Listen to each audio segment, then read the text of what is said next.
Yikes, that was tight. I've been busy all day. I've literally just got here, and thank goodness for my intros, because I feel a bit chilled out now. But then I realised I was watching my intro instead of queuing up what goes on next. Apart from watering my garden this morning, it's still extremely hot here in Cyprus, which is crazy, I know. So I had to water my garden this morning.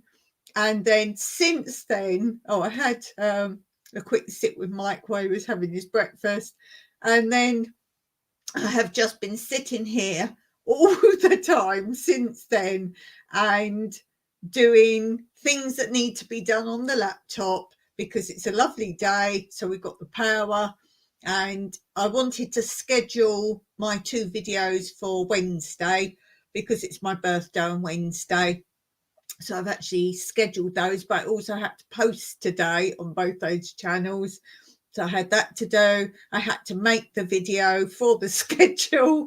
So it's been a long day, and there's been lots of other things I've had to do and set up and organise. I haven't got to my emails or your comments or all the other things I catch up with on Monday normally that might have occurred over the weekend.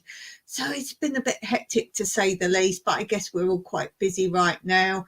I planned what I was doing, sort of looking at the dates for Christmas and sort of planning my lives leading up to Christmas. Obviously, nothing Christmas can be said or done before my birthday on the 6th. Do tune in here on Wednesday. It will be my birthday live on this channel. If you're not sure of the start times of my lives, the Wednesday and the Monday on this channel, I've actually put up a community post with the live times there. So I hope it's of help to you wherever you are, or you know those places that I've listed and can work your time out from that. If any of you are interested to know, I know a lot of you, no matter where your channels, know the UK times, like a lot of channels also know the American times, for example. If you know the UK times from wherever you are, but you just happen to know how to translate into your time, Cyprus is exactly 2 hours ahead of England. So if you know how to work out the English time, or you have that written somewhere from your channel that you know how to convert it, just add 2 more hours and that will give you Cyprus time. So for example, for me, my lives go out on Monday and Wednesday at 5:30 p.m. and I believe in America, let me see, EST it's 10:30 a.m, Central 9:30 a.m, and PST is 7:30 a.m. So I know that, and obviously England is 2 hours before me, so that'd be 3:30 in the afternoon. So there's that, and I need to remember to tell you that my last day with you will be December the 22nd on my other channel. So my last live on this channel this year will be the 20th of December, but I will do one on the Friday that I normally do on my other channel on the 22nd of December. Then I've decided I'm going to do nothing because I've got so much life to catch up with over Christmas. I'm going to use that as time to get my head in order and sort out other things pending, particularly cutting my olive trees. I have finished section 1. Yay! And that's not a third of the garden, but it's everything to the left of my house. If I'm looking out to sea, everything on the left, and a couple of bits by the swimming pool are done. The middle section is a small bit and a big bit. So it's the upper olive grove, which is a big bit, and then lots of other random olive trees, which should be really quick to cut, the random ones, because I did all those last year. I did nearly all the trees last year, apart from the ones I've done now, hence why I'm so slow. And there's 1 or 2 more I've got to do that I didn't fully cut. I just trimmed them back rather than took the centres out. And then I have the third section, what I call section 3, is the lower olive grove, and they're the ones that were enormous trees, and we cut them right back, but obviously they're going to need a really good sort out to finalize them. And yes, it is worth it, because next year I was so quick picking the olives this year on all the ones that have been cut back, and then as long as I trim them every year, they grow all sorts coming up the trunks. As long as I do them every year, it will be a quicker job, and then it'd be easier to pick and a quicker job every year. So yes, it is worth doing it. Anyway, I will be back with you. My first live back will be on a Wednesday, so it will be on this channel on the 3rd of January. And I'm not going to post anything between then and now. As I say, I want to catch up on my life. And as you know, I've had terrible situations going on in more respects than most of you know.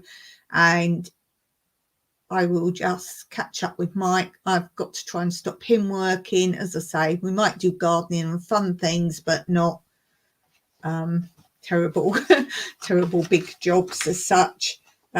So I will be away from social media. I've never done that before. I'm not one of these people who have to go on it every day. I only do YouTube. I'm not like, oh, I've got to look at the phone. I never look at the phone for people say, oh, you get an alert and all that. No, I don't, because if I want to watch YouTube, I will turn on my laptop and watch YouTube. So notifications and clicks and all that doesn't happen for me. So I will be away. Do not concern yourself with me, and I will see you back in January. So let's get rolling with today. Will help if I'm on the right page.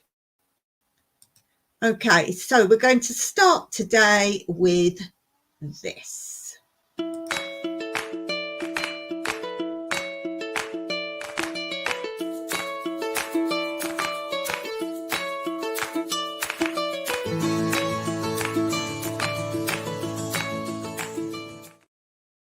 So I thought I would share with you, because I'm talking about my olive trees, we do not eat our olives. There are different types. Some people think you can just grow olives and choose to eat them or choose to make them into olive oil.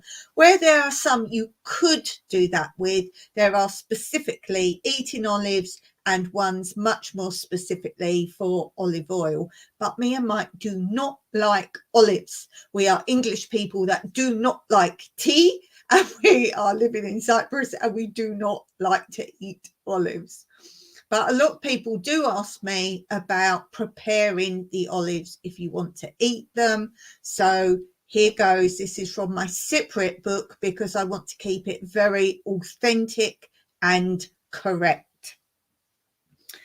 So this lady says, we have many kinds of preserved olives, the most common of which are the black variety, Elias Mavres, black olives basically, and the green crushed ones called Elias Sakistis. So the local black olives are very small. The big ones you see floating in tins are tu voliou, which means they're from the town of Volios in Greece. The crushed green olives taste better when prepared at home, and it is not difficult to do. You should buy green olives or grow your green olives after the first rains in October, for before this time they tend to be a coarse texture. And having decided to make them sakistes, you should select 2 suitable stones. Yes, actual stones, Petra stones. Do this one day when you're on a beach. Choose a large flat stone to serve as a slab, and a smaller one that you will use to crush the olives. The small stone should, of course, be one you can easily handle. Incidentally, when you go to buy your 2 orcs of olives, don't be talked into buying the large variety, for these are used for quite a different kind of pickled olives. What you need are the medium-sized type of green olives. Nothing else will do.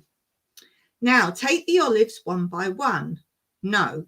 First, find a small stool to sit on. You can't possibly crush all these bending down. Take everything onto your back veranda. 2 stones and the olives. Wear an apron too, for the juice from the olives could stain your clothes. When you're properly prepared, take one of the olives. Hold it with one hand as though it were an almond you wanted to crack on the big stone, and with the smaller stone hit it lightly so the olive cracks, but not the kernel inside or your fingers. When you have cracked them all, put the olives into a glass or earthenware jar and cover them with water. Change the water regularly every day at about the same time for 3 consecutive days. In the meantime, buy salt for the brine in which the olives will be kept. You need approximately 1 oak of salt for every 4 oaks of olives. Don't worry if you don't know what an oak is, just keep to those proportions. So 1 oak of olives, use 1/4 of an oak of salt. On the 3rd day, bring the salt, which must be natural mineral salt, to boil in about 2 to 2.5 oaks of water. Measure the water by using an empty brandy bottle. So, of course, Dawn would empty it first. 4 bottles full is about right. When it boils, skim off the dirt and froth produced by the salt and test that the brine is of the right consistency. Do this by dropping a raw egg into it. If the egg half floats, then the brine is all right. If it sinks, you must add more salt. Empty the water from the olives and cover them with the brine. Then top them with clear, clean vine leaves and slices of lemon before putting the cover on the jar. In there, they will keep for several months. Now, whenever you fancy some, take the olives out of the jar with a clean spoon and rinse them. They might have formed a dark skin if they have been towards the top of the brine, but this is of no importance as long as the olives are firm. Serve them with lemon juice and oil, as well as with crushed coriander seeds and a crushed clove of garlic. To get used to eating olives, it's best to take a bite of plain bread first, and then put the olive into your mouth and chew both together. Dip pieces of bread into the oil and eat that as well. And a very typical Cypriot breakfast, one of many, is actually bread or toast dipped in olive oil. So there's something for you there. And we've just had a good morning from Steve and Tina Jill. I think they've gone off because they're not in the chat now. I just saw the comment come up there when I'd finished reading. So good morning to Steve and Tina Jill, who are great members of this channel. Okay, let's move on to our next topic for today. And don't forget, if you like these short little topic segments, do go and look on my other channel, Tranquility Through Life's Natural Beauty. And on there, you will see that I do Dawn's Diary. It's got its own playlist. I think it's something about Dawn's Diary, My Week is the playlist title. And on that playlist, you will see Dawn's Diary, which is very much like this, but in video form. So lots of short little video clips of what I've done during my week. Oh, Steve and Tina say they're still here. Well, that's funny because it says no views and you put something else. I'm seeing no views. Oh, that's weird. Good hearing about the olives. Yeah, saying I am here. I've still got no views. That is really bizarre. Oh, that's very bizarre. Oh, well, in that case, then, if you're actually here, we have to say, go and check out Steve and Tina Jill's channel. And don't forget to hit subscribe while you're over there.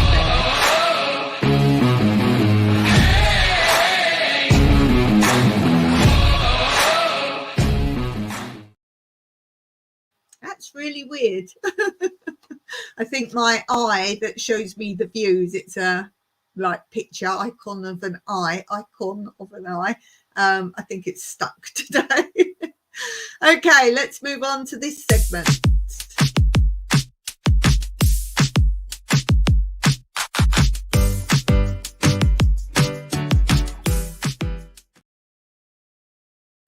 Okay, so we're still, but this is the final one, reading Aesop's Fables, the very short versions of Aesop's Fables. In a way, that's good. It's lasted up to Christmas. I'm starting my Christmas lives on some bits of paper hanging up right now.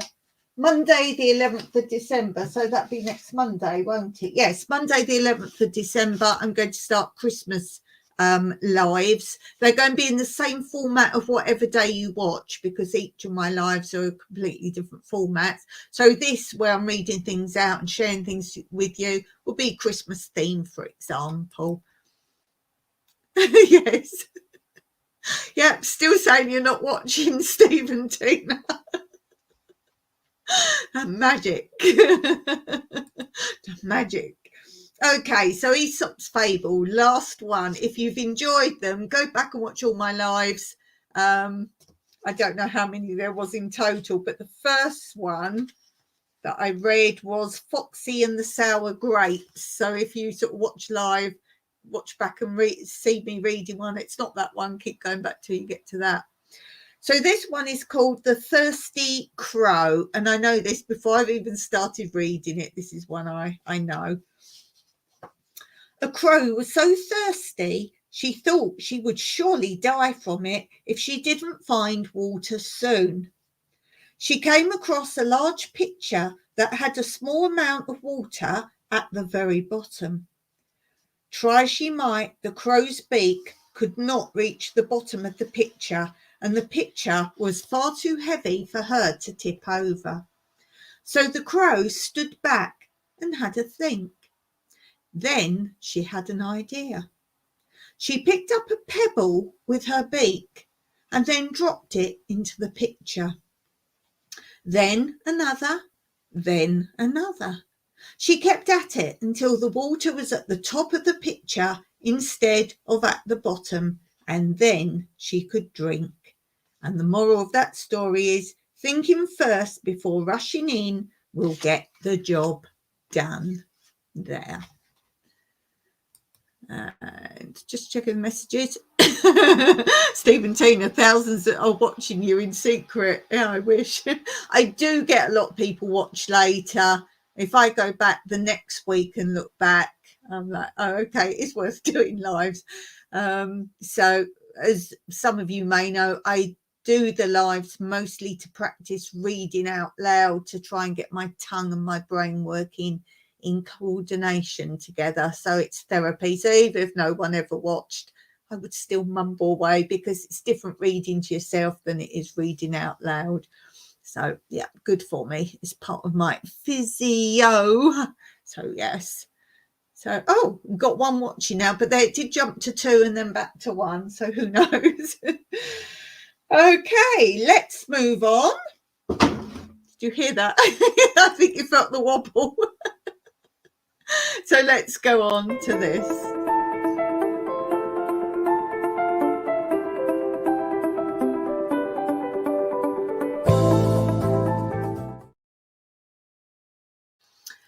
Okay, so this is a little nod to our friend Blue Self-Reliance. Her video she's putting out at the moment, each one is a different vegetable, and she's telling you how you can store the vegetables. So Christmas type vegetables. So I guess if you overbuy them or you've grown some yourself, she's done carrots, I can't remember what else, parsnips. So go and check those out. So I thought I would do food-based on tips and hacks today. Steve and Tina stayed still here.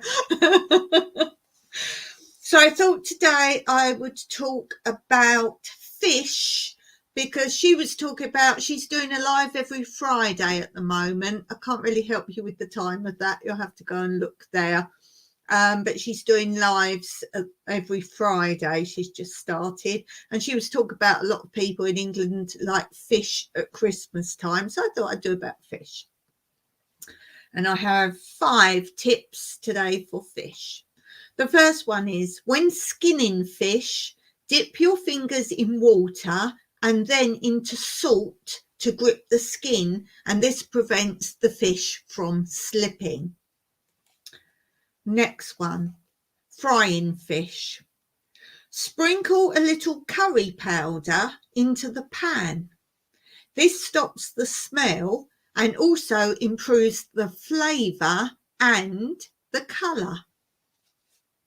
Next tip, try flavouring your fish with orange juice instead of lemon. That'll make it a bit more festive. The next one, for a tasty coating on fish, spread salad cream on it instead of the usual egg before dipping into breadcrumbs.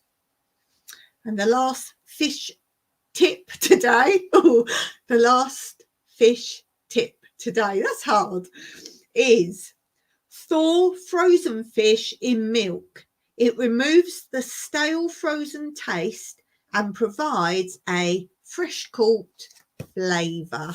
So give those a go. If you use any of my tips, let me know. Some people do let me know that they've used my tips and found them quite awesome. And as I always say, share tips that you think everyone knows, because quite honestly, a lot of people don't know things, particularly if they're new to, say, cooking or something like this. Okay, let's head right along and go to this section.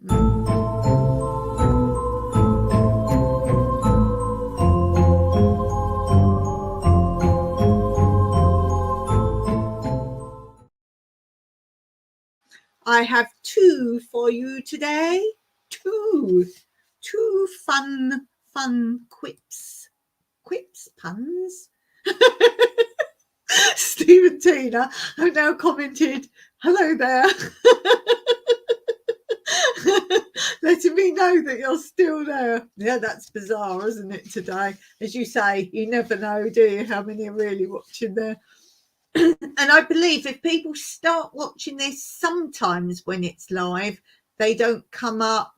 If they're too far behind, they can't just join in the chat. I know you can, but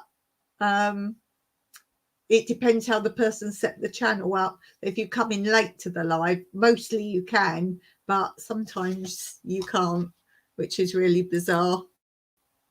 Really bizarre. You had another one. Yes, I saw 2 and then it popped off, but I do have people nosy, just like, oh my God, she's still alive and kicking. Oh, well. Oh, dear. Or, oh, there's obviously nothing wrong with her. She's always laughing every time we click on. Okay, so the first one. Sometimes jurors get one up on the judge. There was an occasion when a juror, a young man, turned up a day late for jury service. I asked him why he had not appeared on the previous day, to which his reply was, "Me mum got burnt." "Oh dear," I said, "I'm sorry." "Not badly, I hope?" "Oh yes," he replied. "They don't mess about down at the crematorium."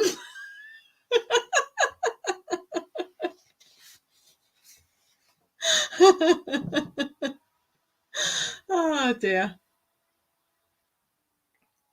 That was fun. Okay, let's do the other one.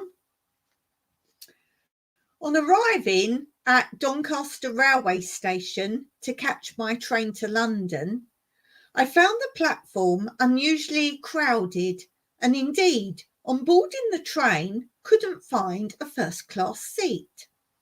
I therefore toured the second class. All were full except for one compartment which said reserved for patients from one of the local mental institutions. But it was empty and the train was about to depart, so I took a seat. However, Just as the train pulled away, the party arrived and started filling the seats. Of course, one person was left standing. The organiser immediately said, we'd better have a count. 1, 2, 3. Who are you? He said, pointing at me. Oh, I'm a local MP, I said. 4, 5, 6. Steve and Tina liked the first one. Jolly good.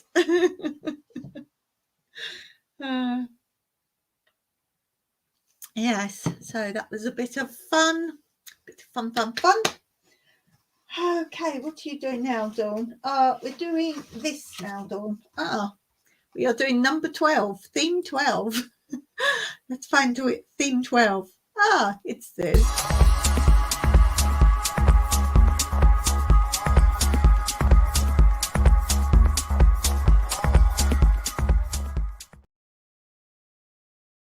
Okay, so today, disclaimer. I know nothing. So today we're talking about how you can tell the difference between some poisonous herbs and wild plants and ones that are edible. Disclaimer, allegedly. Steve and Tina like the second one as well. Yeah, disclaimer. Not allowed to say these things on YouTube. So, from my own written notes, disclaimer, I know nothing. I'm talking about poison hemlock. This is all my notes. I made a whole file on herbs, wild plants that are edible and not edible and differences, that kind of thing. So, poison hemlock. There is a clue in the title. Poison hemlock. It is extremely toxic. But the reason we're talking about it is it can be mistaken for a wild carrot. Yes, a wild carrot. If in doubt, don't eat wild carrots.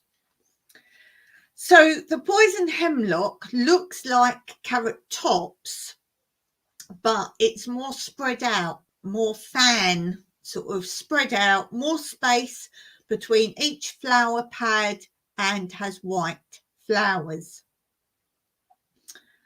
It does not have a purple dot on the center of the flower. Its root is like carrot. Wild carrot does have a small purple dot in the centre of the white flowers, so not the same there. So poison hemlock doesn't have a purple dot in the centre of the flower, and the wild carrot does have a small purple dot in the centre of the white flowers. Queen Anne's lace has a solid hairy stem. Not like poison hemlock, which has a hollow, smooth stem and no fine hairs on the stem. If you pull it up and snap it, hemlock smells sweet, bit like fresh cut grass. Wild carrot smells like a carrot and is a bit more woody. So allegedly, that is fact. Apparently, if you say allegedly on YouTube, you're fine, whatever you say. Allegedly. But that's my thoughts for you there. That's my thoughts. Okie dokie, let's roll with number 8.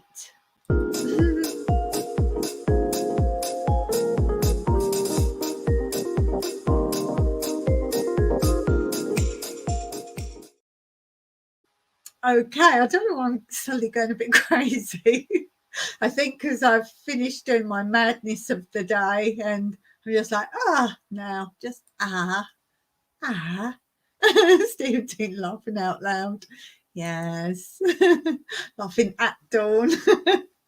So what to watch on your coffee break? Well, today I'm going to say go to anyone's channel, preferably a channel you've never been on before. Randomly click on a channel just for fun, and don't watch a video. Go on the playlist, any playlist that takes your fancy. Scroll through a playlist and see if you can watch a couple of things on someone's playlist, and then put in the comments something like, an early Christmas present, I just randomly clicked on your channel as recommended by New Beginnings channel, and clicked on it, and I've dropped you a comment. If you want to subscribe to them, of course, subscribe. While you're doing that, if you've got time, click on one of my playlists too and see what you like. This channel has quite a big playlist, but I would say my other channel, Tranquility Through Life's Natural Beauty, has a much more random playlist. So that's a time definitely to check out those playlists. Definitely, I would say. Yes, definitely. Check those out, because there really is something for everyone on the playlist. That's just so random. Just so random. And here's something else quite random.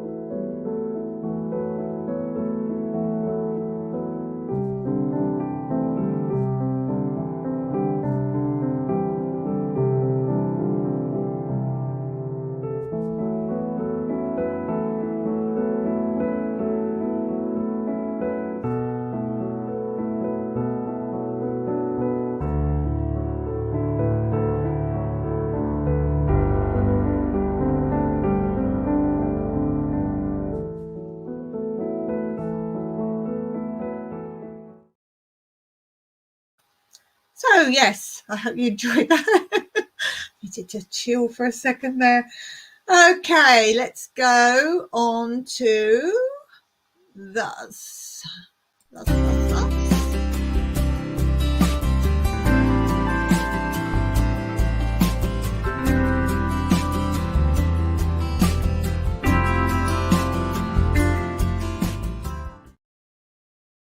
So we're going to talk about today games that have evolved in many ways. Remember, in the olden days, people just had stones or clips or little caps or bits of card, and they would create playground games. And the game I'm going to share with you today is actually a very old game that many different items were used, but has now become pigs.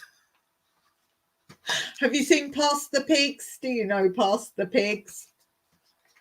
Past the Pigs. It says it contains a compact carry case containing rulebook, scorecards, 2 pencils, Molivy is pencil, and 2 pigs. Not real pigs, mind you. It says, warning, too much pigging out can seriously damage your wealth. 2 or more players aged 8 plus.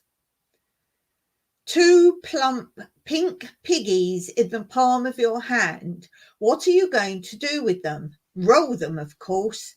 Here's how the little porker's land will determine if you are top hog.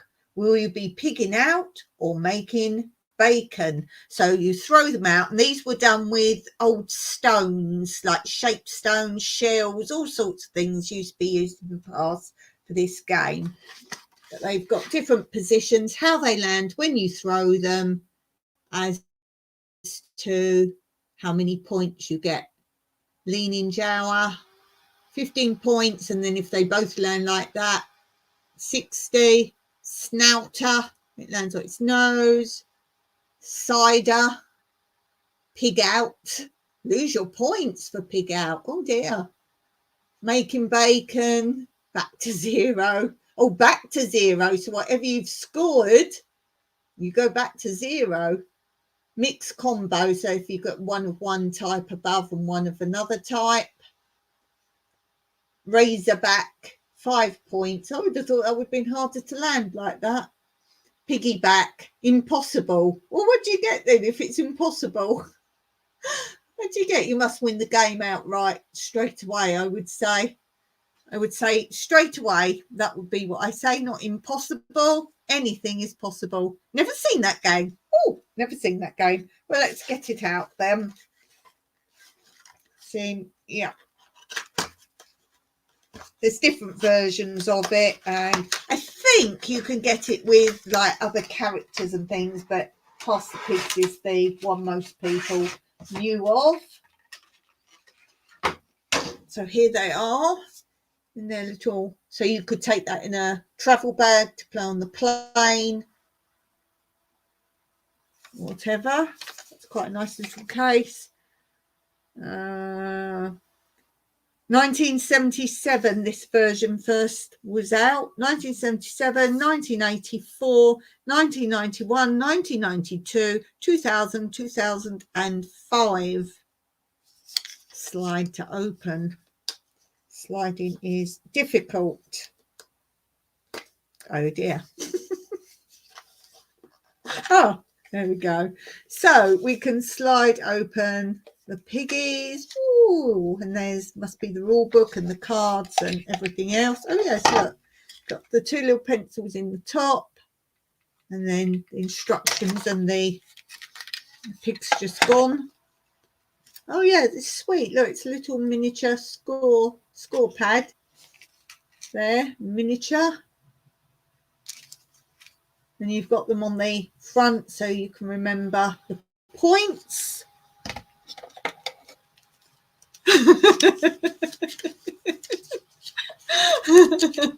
Probably not, no.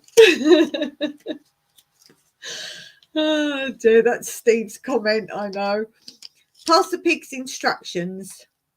Tale of two piggies. Tired of being used as dice in the ancient game of pig hurling and covered in bruises in awkward places, the two pigs, Jack and Hugh Pigfellow, decided to craft two small wooden piglets to be used instead of them. Night after night, they carved the miniature pigs in their own image. Finally, whilst scratching a scoreboard on an old piece of fencing post, Hugh shouted, "Oink, pass the pigs, Jack." And so the first version was invented. The game was a phenomenal success with people of Pigalonia. Hugh and Jack rolled into their pens with glee at their astute business sense. The success and profits earned them critical acclaim and saved them a fortune at the pig hospital, not having to bandage their trotters after an unfortunate throw by an overzealous Pigonian farmer. We hope you enjoy Hugh and Jack's game and play it in memory of them and of their bruises. Object of the game: to throw the pigs and score as many points in one turn as you can. The first player to score 100 points is the winner. Contents: case pig, score pad, 2 pencils. Pigerick, as in limerick.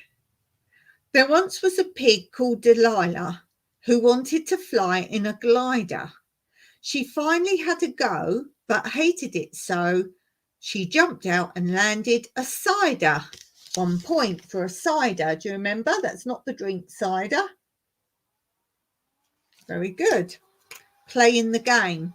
Remove the cover. Oh, that's handy. I did that without reading the instructions that were inside to say to do that. Remove the cover of the score pad. This is to be used as a quick reference score chart during the play. One player is appointed the swineherd and is in charge of marking the individual scores onto the score pad. Choose a player to go first. On your turn, toss both pigs simultaneously into the air. How did they land? And then it's going through the positions again that we've gone through. You know they have a dot on the side in those pictures. Did you remember seeing that? In the pictures, they've got a dot on one side. That is important.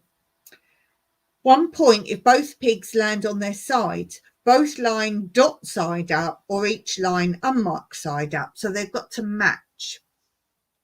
No points if pigs land on opposite sides. Lose all pig points for that turn.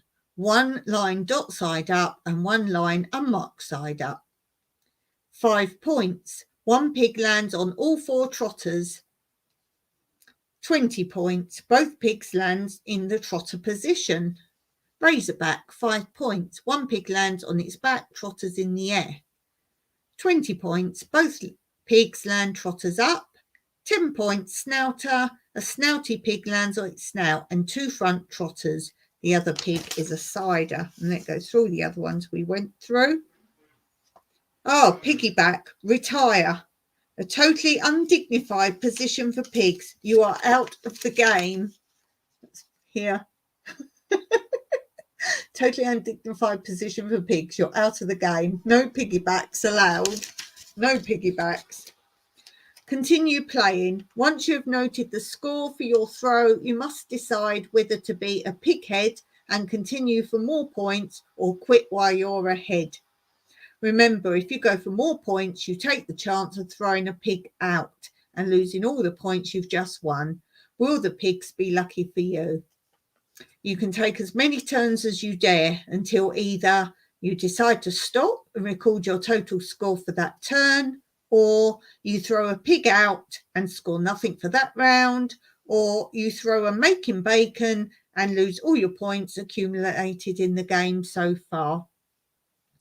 At the end of your turn, the swinehead records your score and you pass the pigs to the next player. Pigerick, like a limerick. There once was a little pig scout, a fine little piglet, no doubt.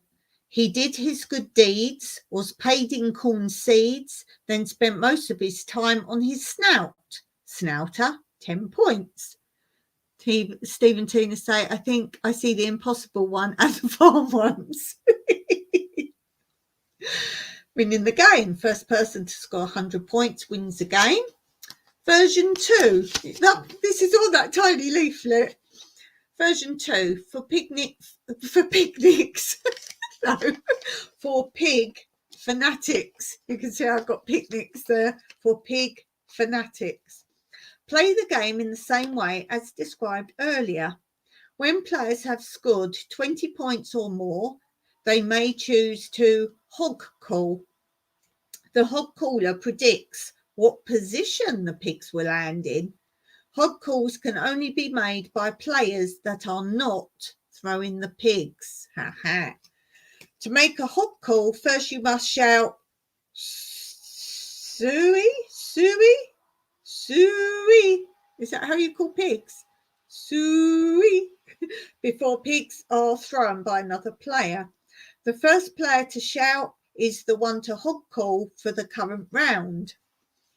If you hog call correctly, earn double the number of points scored for that throw.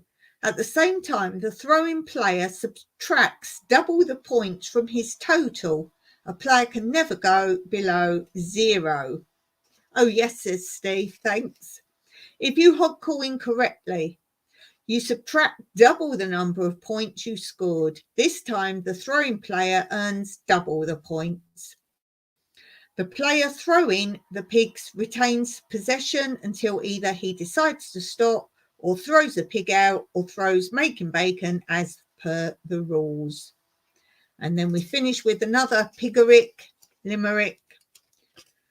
There was a pig painter called Carlotta who created marvellous designs in her jotter. She spent all day painting pigs posed in hay, but her most favourite piece was the trotter. Trotter, 5 points. Steve said there's a real hog calling contest. Oh, is there indeed? A real hog calling contest.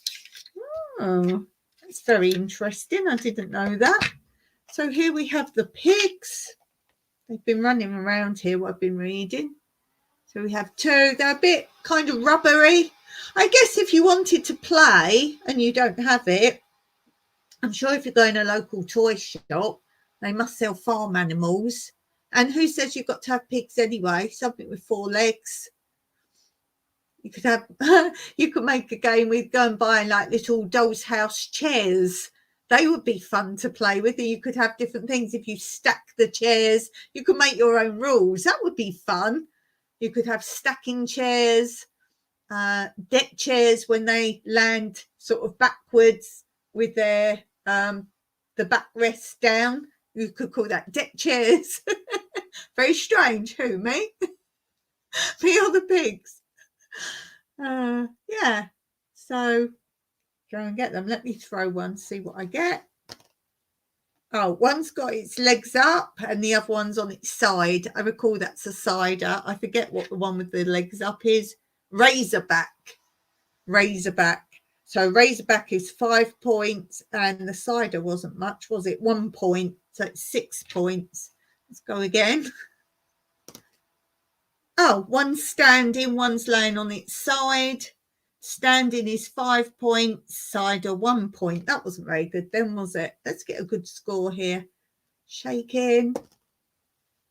Ah, both on their sides. Ciders 1 point each. That's 2 points. Not very good. No, hog calling is a strange contest. Like to see that. If they do that where you are, you've got to film that. That's weird. One on its back, one on its side. That's what I got first, wasn't it? 5 and 1, 6. Come on, we want a good one here. One standing, one outside. That seems to be kind of average. Oh, that one's fallen off the keyboard. It was hanging off the keyboard. Don't that counts? Not seen it on yet. Oh, be looking out for that now. Oh. Can you see? Oh, where's that there? Can you see there? I don't know if you can see because I can't see you now. There's one on its snouty doing a handstand. Can you see him? I don't know where you are. But one's doing a handstand and one's on its side. I don't know if I showed you it. Snouter, 10 points and 1 for a cider. Cider, drink alcohol. Side and standing. Oh, one's fallen off. One's upside down. What's an upside down? 5. Oh, that's not a lot. One more. Side and upside down. That seems to be quite average. Cool. So yeah, as I say, they used to use all sorts of things. I think it was funny shaped stones or all sorts of things. It reminds me also of the game Jack Straws. Anyone know Jack Straws? Probably called many other things as well. Pick 'em up, or I don't know. And you throw a whole pile of things down and you get a hook. You have to try and pick one up without moving all the other things. I do love a game. I do love a game. Mike's not so keen on playing games. I might force him into a game Christmas. I do normally say, you play a game with me, but you choose the game. And he normally finds whatever's quickest or something he doesn't have to pay attention to. Just try to put it back in the box now. Is that working? No, doesn't want to go back in the box now. So yeah, I do like games. As I say, I used to always ask from my parents for one for a game for birthday and Christmas. And yeah, I like board games. What's your favourite board game? I don't know if I have a favourite. I like lots of games. I don't like boring ones where you have loads of rules. An actual board game. Sorry, you probably didn't hear me then. An actual board game. I mean, Monopoly, I like things like that. You like trivia games. Yes, Steve and Tina do quizzes. They're quite keen on the channel on quizzes. Even in their community posts, I put a little quiz up. So do check that out. Have a look there. Chess. I like chess, but I don't like to play with those who do 50 zillion moves ahead. I'm not a person who plays strategically. I just like to play. Same with drafts or checkers, whatever you want to call it. Some people plan so far ahead. I just like to play. I do like chess, but I like to play with sort of beginners because then you just play. Chinese checkers. Oh, excuse me, I've been drinking water, I've got hiccups now. Cluedo or Clue. Americans call it Clue. It's Cluedo. Clue. That was okay. I mean, all the things, simple ones like Ludo and Snakes and Ladders, they're all fun, but I like a board game where you move pieces round. What else? What else did I like? I had so many games. I really wish I could sort of remember all the ones. I had Mousetrap. That was rubbish. That was the trouble with that era of sort of 70s. You always had adverts for board games and they always made them look amazing. And when I got Mousetrap, what you do, I think you go around the board, and I can't remember when you get a piece, whether you have to land on a certain square, you go around a board. When you land on, I think, a certain bit, you put the next bit of the mousetrap up, and it builds, this creative mousetrap. And then at the very end, you go round and round underneath the actual cage of the mousetrap. And when anyone lands on the square under the net, you set the ball rolling. You set the ball rolling, and it was quite good. It went down this, I remember a few of the bits it went through. It went down these stairs, and then it went like a drain pipe that was a funny shape, and it was all fine till I seem to remember there was a bit with an elastic band, and that didn't work every time you got it out. And then at the very end, a diver, the ball knocks the diver, and the diver goes into he was a red diver. This is how I know it. And he went into a yellow tub, like he dived into this barrel. And then the vibration of that, you had a stick with little ridges on, and the net was supposed to come down and capture. I think you played with mice and it captured them, but that never worked. Anyway, it was such a palaver to, I think it was this drain pipe bit and maybe a couple of other bits. For the age group it was 4, when you played round the board and you added a bit, there were 3 or 4 bits that were really hard to fix into the board.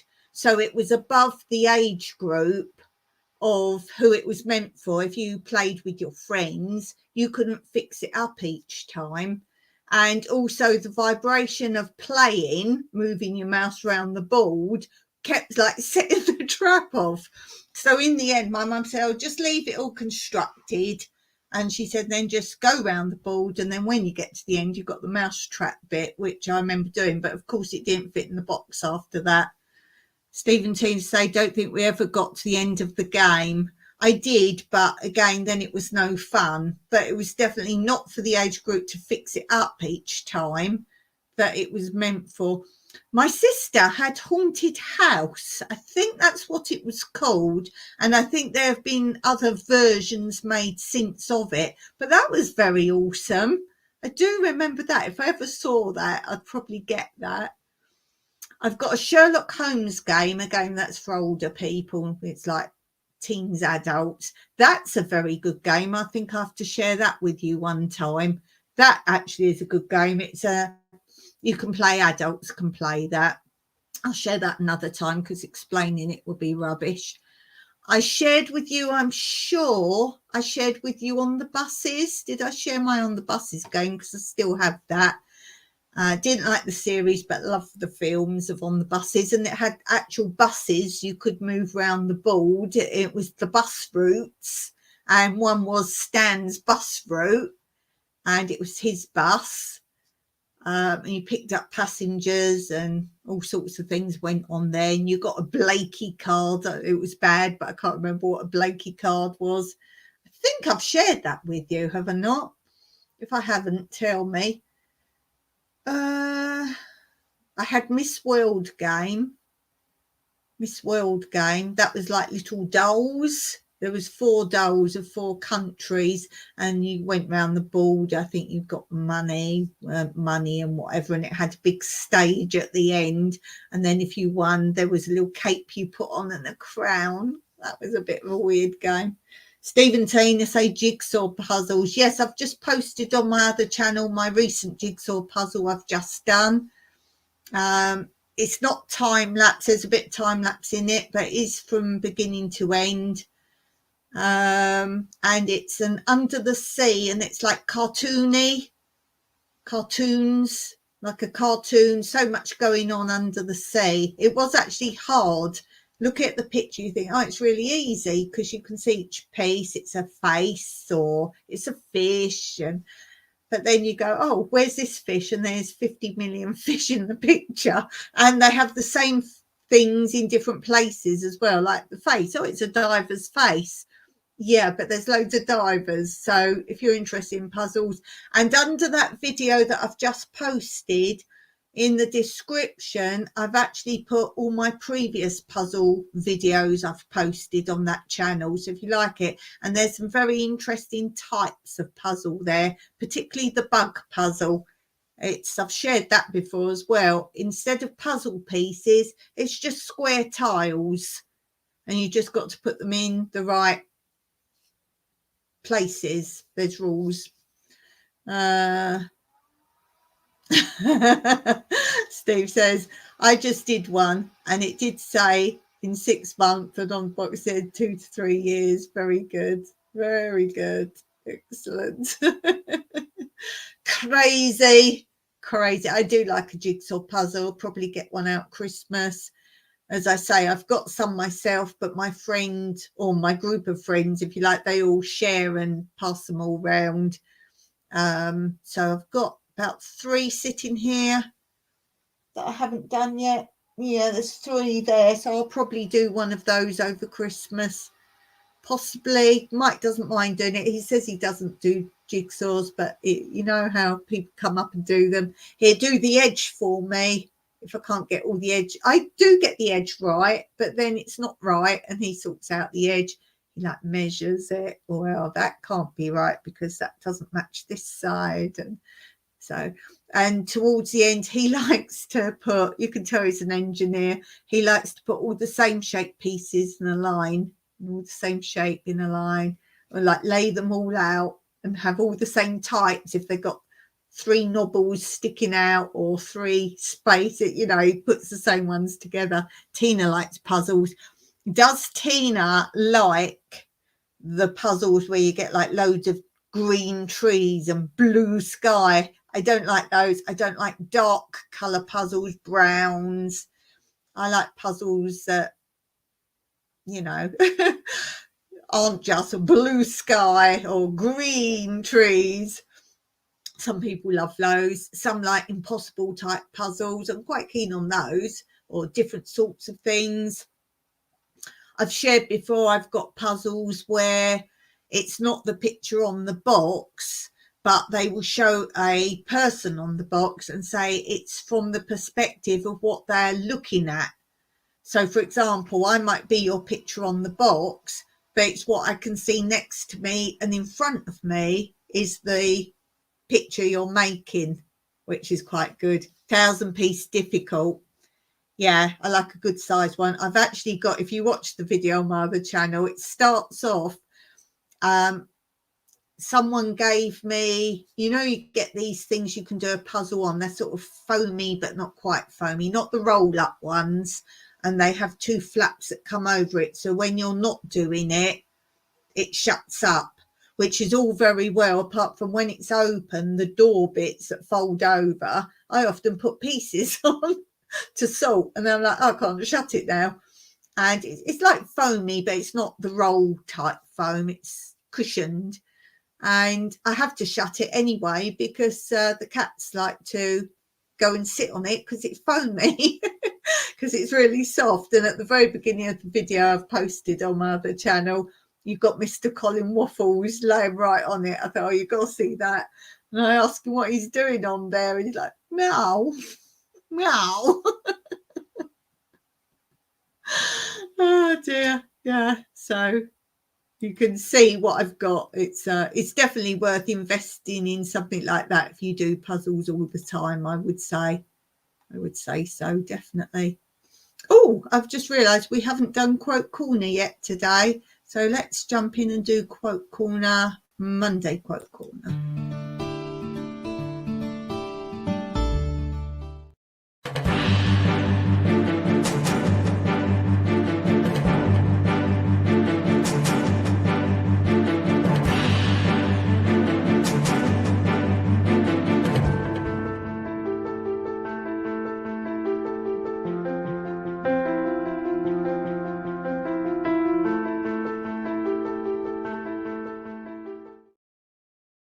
Oh, that was a bit dramatic, wasn't it? Halloween chat, says Stephen Tina. Oh dear. Yes. Well, I'm going to leave it there because, as I said at the beginning, I haven't been off my computer since I watered the garden this morning. I don't like to do that. It's not very good for me. But I got my videos, my posts scheduled for Wednesday, my next postings of videos, so I don't have to do that on my birthday. And I will be doing my live, so make sure you're here on Wednesday for my live. I will be here tomorrow, but not here. Here, but not here. I'll be on my other channel, so I'll be here, but you'll be somewhere else doing, I forget what I'm doing tomorrow, because tomorrow is Tuesday chat and tour. I forget where I know where I'm taking you tomorrow. Yes, I'm going to take you to my first vintage tiny caravan.